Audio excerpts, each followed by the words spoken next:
This is the demo for the Pitt and Fisher sealant. I have assembled all of my armamentarium. Something to note, when you put the tips onto the sealant material and the etchant, make sure that you keep the caps that are on there, because those will be replaced on here to be stored so that the materials don't dry out. I also have my shield for my curing light so that I can wear my normal glasses. My patient will be wearing orange glasses.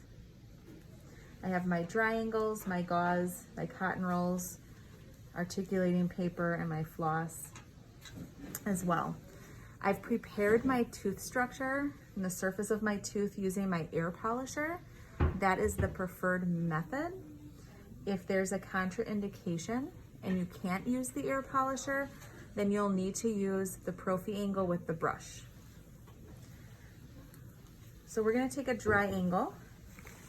The point of the dry angle will go towards the back or the posterior. And we're gonna put it as far posterior as we can on our patient. That just ensures it's more comfortable and it does a better job of slowing down the saliva.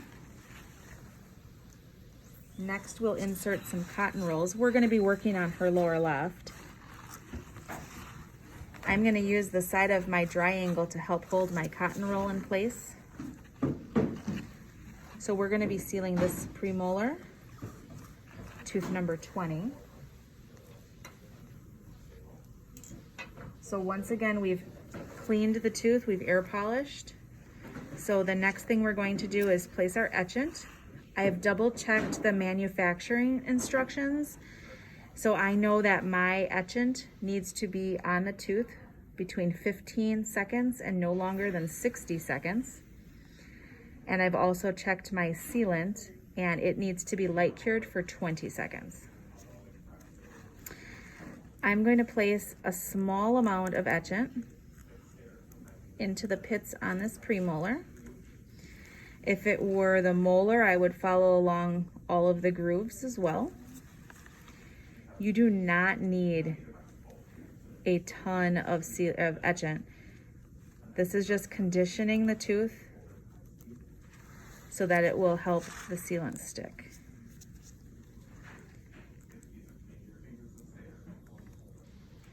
So I'm gonna wait my 15 seconds and then I'm going to rinse it thoroughly.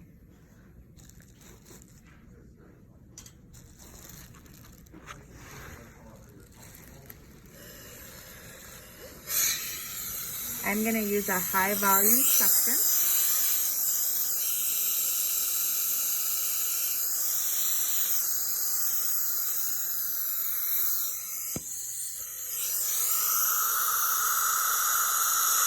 I'm gonna get very close to the tooth and I'm just gonna add a little water to get the majority of the etchant off.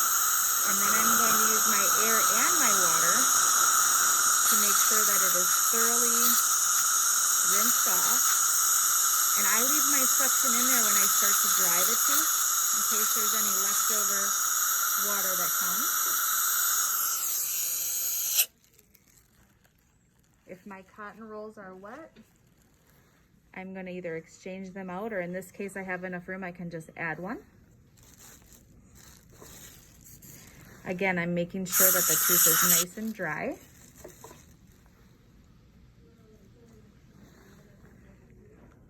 So I'm going to apply my sealant next. A very small amount goes a long way. So for this tooth, I'm only needing to put a very small amount in those pits.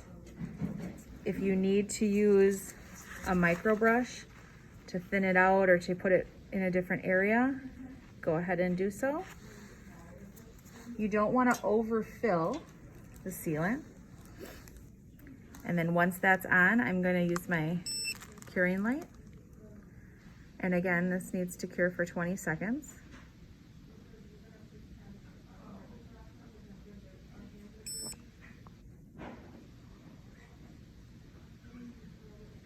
If my patient has a gag reflex, you can help them by telling them to breathe through their nose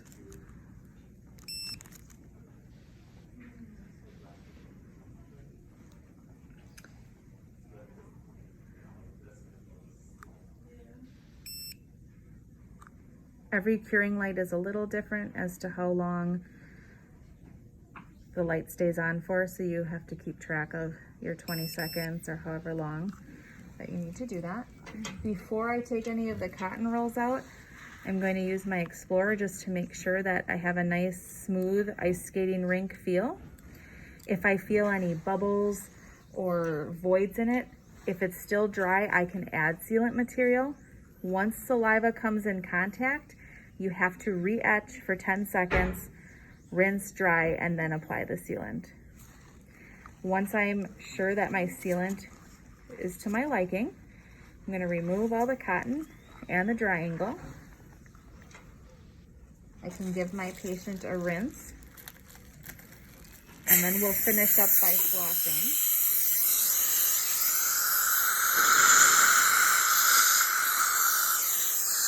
At this time, she can swallow if she needs to. The reason I want to floss is I want to make sure that the sealant material did not get on that interproximal and prevent, the patient from being able to floss. So my contacts are clear. We can actually have them go ahead and swallow for a second.